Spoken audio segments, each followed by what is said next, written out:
நான் என்ன மாதிரியான பூஜை செய்ய வேண்டும் என்று சொல்கிறேன் என்று சொல்லி இருக்கிறாரே, அதை செய்வோம். வரதனின் மேல் முழு நம்பிக்கை வைத்து பட்டர் என்ன சொல்கிறாரோ அதை செய்வோம். அடுத்த தையில் பெண்ணோடும் மாப்பிள்ளையோடும் இதே கோவிலுக்கு வருகிறோம்.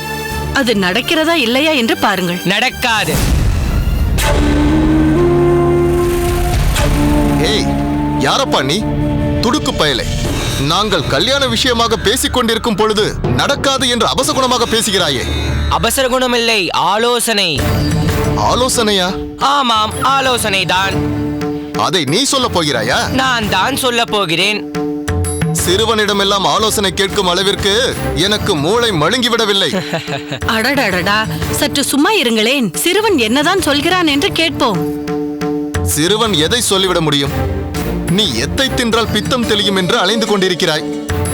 அப்படி சொல்லாதீர்கள். அப்பனுக்கே புத்தி சொன்ன பிள்ளைகள் எத்தனை உண்டு புராணங்களில். அம்மணி, எதையாவது சொல்லி என்னை குழப்ப பார்க்காதே. புராணங்களில் நடப்பதெல்லாம் நடைமுறையில் சாத்தியமா என்ன? சாத்தியமே.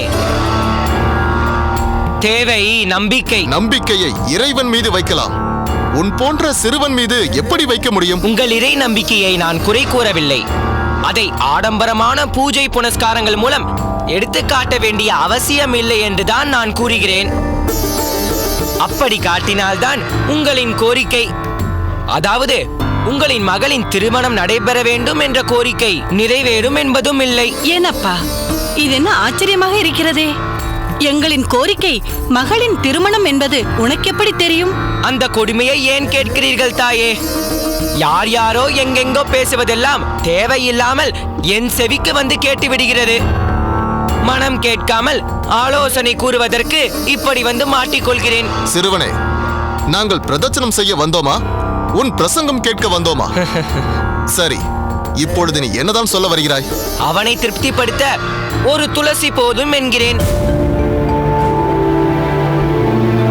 ஆனால் அது என்னை திருப்திப்படுத்தாதே.